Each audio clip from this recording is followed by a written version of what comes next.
Hello, everyone. My name is Mike, and welcome to Matrix to Paradise. I want to show you where we're at right now. We are in a place called Sonora, Texas. Sonora, Texas. There's another Crete truck right next to me. And we're at the Loves, like usual. Loves is the best one, so that's why I come here. All right. So, anyhow, it's been a pretty long day. Texas is like the longest state to drive in. It's crazy long. It's from El Paso to Sonora, Texas, which is about 2.5 hours from San Antonio. So it's like directly straight across west to east. And when I first got into Texas, it said Beaumont, 852 miles. Beaumont is the last city that you run into going into Louisiana on Interstate 10. El Paso is the first one. So 850 miles, 852 I think it was, between El Paso and Beaumont, Texas, going into Louisiana, all the way across the length of Texas. 852 miles, crazy amount. I mean, Pennsylvania is only about 400 miles across. So 2 Pennsylvanias all the way across. It's a big state. Anyway, so I'm going to go to San Antonio tomorrow, tomorrow morning. But anyway, I wanted to talk to everyone about a subject that seems to be political, and it is, but I'm not going to talk about it in a political sense. And that subject is globalism. And how it affects countries and travelers and the whole 9 yards. I don't like a globalist situation. I don't like the globalist vision. The globalist vision is for the World Economic Forum, which is a group of people who are in business worldwide. They get together and they plan their strategies out. And they're pretty much about influencing governments and trying to advance all their cause, Just like OPEC gets together and they try to advance their cause, get the most out of their oil. Which, it's understandable, but what they're doing is they're taking away the uniqueness of a lot of different countries and replacing it with cultural stuff that isn't necessarily theirs. And that drives me nuts. So when it comes to America, and somebody's probably saying, hello, Mike, what are you talking about? That's what America's been doing for years. And I understand that. America has this culture that's been spread around the world. And I understand that that's not always a good thing. It's not at all. Now, movies and stuff, it's hard not to have that stuff spread. I mean, people want to see it, and Americans, I don't know about anymore, but Americans used to make the best movies there were. Star Wars. You're going to see Star Wars everywhere around the world. I mean, Star Wars is everywhere, whether it's being shown in the movie theaters or in, counterfeit tapes you'll see in Southeast Asia. You'll see it everywhere. That's one example, and then you'll see a McDonald's or a Burger King or a KFC. A lot of KFCs overseas. You wouldn't believe how many KFCs are in Southeast Asia. And I'm just using Southeast Asia as an example, but it's everywhere. American fast food, American movies, TV, the whole 9 yards. A lot of American products is everywhere. Now, of course, we're competing with other countries too. I mean, it's, the South Koreans are huge now in entertainment, and they have their own phones, Samsungs, with cars. They're competing with the Japanese. Japanese used to have all this stuff going on. So, those things are fine as long as it doesn't disturb the cultural uniqueness of these countries. I mean, if I was going to South Korea, I want to experience the real South Korea, not just the World Economic Forum South Korea. You know what I mean? I want to see the real not just traditional, but also the history, the what makes them the people that they are. I want to get to understand that. And I don't want everybody to be some kind of homogenized, American or Brit or Australian or South Korean or Japanese. I don't want to see everybody conforming to the same thing. And, this globalism stuff really does do that. It does a number on them, because they catch the kids, you even see kids kids from different countries turning into these American style kids. And you don't want to see that. You want to see the kids retain their cultural uniqueness, and not that they can't see a movie or, play an Xbox or something like that. Those are fine and dandy as long as they keep it to them, as their parents are keeping it to a minimum so they don't lose out. One of the saddest things in America that's true is how Native American culture don't keep their kids learning the original languages. And I think that's horrible, because once it's done, it's done. Once the last person dies that knows how to speak it, it's over. You don't want that. You don't want to, lose that uniqueness, that cultural richness. It's wonderful. You don't want everybody to speak English in the whole world. I mean, you don't want everybody to watch the same movies or cook the same food or, buy the same food.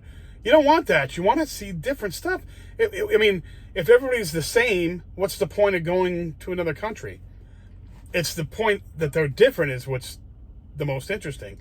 And I think globalism is one of these things that really does a number on that. And I'm glad that a lot of countries now are starting to reject that stuff. They're starting to rebel against it. And I'm glad. I'm very glad. I don't want everybody to be American everywhere. I don't want that. Why go anywhere if everybody's going to be just like Americans? That's just ridiculous. I don't want that. America has its own unique stuff. Keep it here. And if people want to see it, they can get it overseas. But I don't want the World Economic Forum to be pushing it on these countries, to be undermining their own businesses there with cheap prices because they want to make more money. That's just bull, And some of these countries need to take control of that. And you have this group think when it comes to that stuff. They're all part of a cabal that wants to run the world. And I don't like that. And I'm not some conspiracy theorist, but it's been going on for a long time. It's been going on for a very long time, and they're making a boatload of money. I mean, Apple sells their products all over the world, but they're an American company, but they don't build them in America. They don't even make. I don't think anything is made in America. Maybe some little parts of it are, but most of it's made. They're all put together in China. So they're using cheap labor in China to make more money. Okay, selling an American product around the world. That's all they're doing. They're taking advantage of other countries to make more money. And I don't like that. I don't like that at all.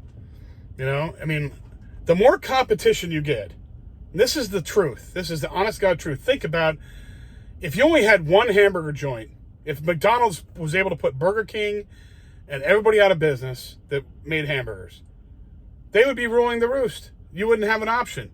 You wanted a hamburger, you had to buy it from McDonald's. You don't want that. You want to have a choice, You want to have a choice. And that's not a good choice, is just to have one place. That's what globalists try to do. That's why Walmart is horrible.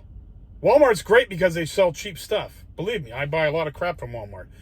But if I could find a mom and pop store that sold stuff cheap, I would buy it there too. The only reason I'm not buying it from the mom and pop stores here is because I got to save money. I got to save money because I'm moving.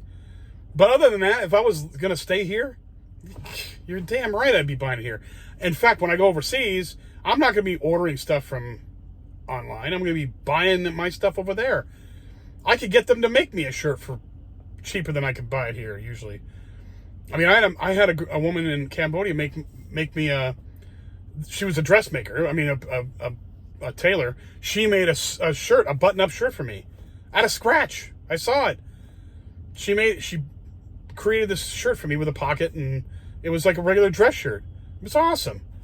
Even had labels to put in it, like name brand labels, like, you know, I could show it off and, you know, wearing a name brand shirt and a suit too. I could buy an Armani suit there. And the thing is that the Armani suits that she would make are the same fabric, the same everything. She even has the little labels for them that are the same. So, I mean, yeah, it's counterfeit, but I mean, still, you could get whatever you want over there. You just pay a little bit of money, and it's not even a bunch of money. But I'd much rather support those people than order it online to some World Economic Forum company. You know, forget that stuff.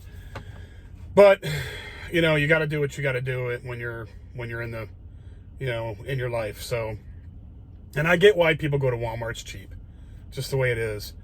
But you know, if they had a choice, that's why governments need to take care of local business. You know, they shouldn't let these places take control and wipe out all your local business. You know, it's just not right. But anyway, I don't want globalism to kill some of these small countries. And I don't mean kill them like as in put them out of business. I mean kill them like in their culture. I don't want people running around being Americans. Okay? Only Americans should be Americans. Cambodians should be Cambodians. Thais should be Thais. And not that they can't do some stuff, not that you can't have a good time and enjoy your life and all that, but you shouldn't be forced by some companies to buy their products or have these companies undermine local businesses.